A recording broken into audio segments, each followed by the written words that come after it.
What happens when the narcissist is gone and the reality hits you like a tidal wave? Because yes, leaving a narcissist is liberation for sure. Yes, it's freedom, peace, and truth, but it also comes with an emotional crash, grief, a silence, a who am I now moment. If you're feeling this right now, you're not failing. My friends, you're not failing. This is about healing. Make sure you're subscribed, hit that like button, and let's get into it. Hello, my friends, and welcome back. I hope that you're all doing really well. So I wanted to talk about that moment. Yes, that moment when you are over it, they've gone, and you hit a wall. And you're kind of like thinking, well, who who am I now? Like, I'm doing the healing, I'm moving on. Like, what does my life look like right now? And this is exactly where so many of my clients are or have contacted me at this point.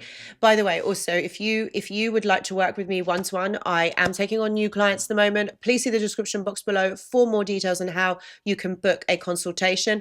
Equally, I've also got the Patreon mentorship, which you can also come along. This is all about your mindset, setting it right, staying out of victim mentality, and it's all about neuropsychology. So again, all the details are in the description box as well. So today I really wanted to talk about the emotional hangover. Oh yeah, the emotional hangover. I also wanted to talk about the identity shock that we feel, and I really wanted to cover the sadness of the illusion. I could do a whole separate video on this, and then I want to talk about your awakening.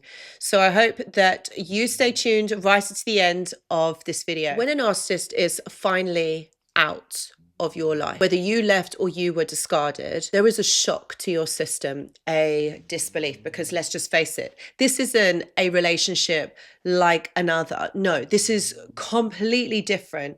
It's not because you missed the abuse, it's not because they were the one, but because your nervous system has been over time wired to this chaos, this intensity, this hypervigilance, this walking on eggshells, this trying to be a different person, trying to be a person that they want just to avoid any arguments. And this has been something that has been happening over a longer period of time. So you've got used to this chaos. You got used to this way of being. Then suddenly, after everything is said and done, there's no drama.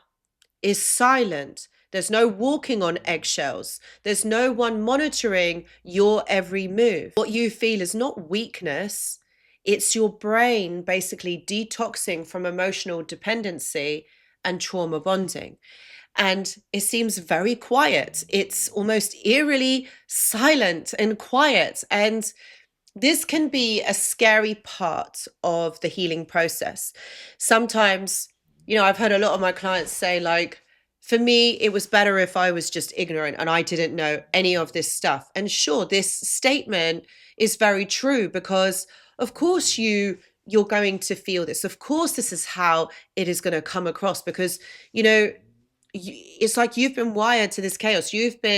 This is what you have been experiencing all this time, is this chaos, that's what's been going on. And suddenly none of that is happening anymore. None of that is going on. And so this feels weird. It feels odd to be experiencing this. What you might be feeling is confusion, sadness, isolation, emptiness, sadness for the fantasy, emotional exhaustion. You're probably like questioning, you might even feel confused. And that $1,000,000 question, was any of this real? Some of you might even feel like you're feeling worse, it's getting worse. And these are all valid emotions, these are all valid points, like what you're feeling, but it's because literally they've gone. And all of that chaos, all of that confusion, all of that nastiness has left your life. And you don't have to deal with that anymore. It's gone, you're free. And then you're left with this. And it can be quite difficult for some people to sit in it. Then comes the identity shock. During narcissistic abuse, you lose pieces of yourself, your routines, your voice, your confidence, your hobbies, your boundaries, and your self-trust. You adapt to survive. You shape-shifted to keep the peace, and you become who you had to be in their world. You stand in front of yourself and you basically ask, who am I without them? Like, what have I become? Who have I become? And that is the thing. That moment isn't about failure, it's about rebirth, because you're asking the right questions. Okay, you're feeling all of these things, but you're asking the right questions. Who am I? Who am I when they are not in my life? And I always say this to my clients. This is an exercise that I want you guys to try. When you're at this point, what I want you to do is I want you to have access or gain access to old photographs of you before the narcissist came into your life. That could be about childhood, that could be your teens, that could be your early adulthood, your 20s, your 30s, whenever the narcissist came into your life, like before. And go back to a happy time in your life. Access those photographs. Have a look at them. Really have a look at the background. What were you doing? Where were you? Were you on a holiday? Were you with your brothers and sisters? Were you with your family, your cousins? Where were you? And remember that point. Embody that moment. And really think back, like, who was I? Who was I in that moment? Because that will help you to remember who you are and reclaim your identity. Then comes the sadness for the illusion. And it's really challenging because this is where you kind of struggle to know what was real, what wasn't. You're not grieving them. You're grieving the version of them that they pretended to be. And this is part of the trauma when I've talked about this not so long ago, actually over on my live stream. You're grieving the version of them that they pretended to be. That nice person right at the beginning that was love bombing you, that was hoovering you in, pulling you in. That person isn't real. That person doesn't exist. You're also grieving the future that you imagined this relationship would be. Peace that you never got throughout this relationship. The closure that you never got right at the end. The apology that you deserved but never got. There's all of this that is going on in your mind and you're thinking, why? Like, why could I not have had that? Was I just not good enough? Was I not meant to have that? Yes, you were. You were meant to have that. But this person could never give you what it is that you want. And it's okay for you to say, I miss who I knew them to be or who I thought they were. This would be a good idea, perhaps maybe for you to journal on this, like missing the person of who you thought they would be. And it's not silly or it's not stupid of you to miss that person. It's very normal. And it's you working through this, trying to understand exactly this. It's not delusion, it's human. You fell in love with this person, okay, because they lied to you. They did not show you who they really were. They lied to you right from the beginning. And that is what is not fair. So you're grieving that person that you got to know right at the beginning, okay? You were loyal, you loved deeply, you believed in potential, not manipulation.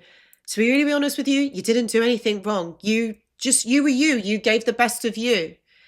And that person, because of their own downfall, because of their own inability to love and connect in a healthy way, could not do that back for you. So then the last part of this phase is the awakening. That one day, that shift comes. And one day you wake up and something feels different.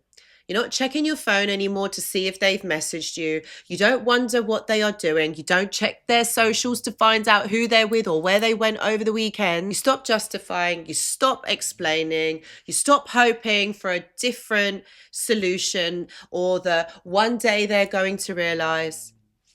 You stop doing all of that. Because what happens is that your nervous system begins to regulate. You breathe deeper. Start noticing what peace feels like again. Then you realize that the silence doesn't hurt anymore. It heals. So if you're in the phase where it really hurts, stay with yourself. Don't rush the healing. Don't rush it. And I know it's uncomfortable, but don't rush it. Don't shame your emotions. Don't do that. The pain isn't about punishment. It's about detox. It's about rewiring. It's about awakening. Okay, you didn't lose anything real. This is what I want you to know. You escaped something fake. And that's ultimately what has happened here, my friends. Your reality isn't crashing, it's returning. Okay, you are returning back to you.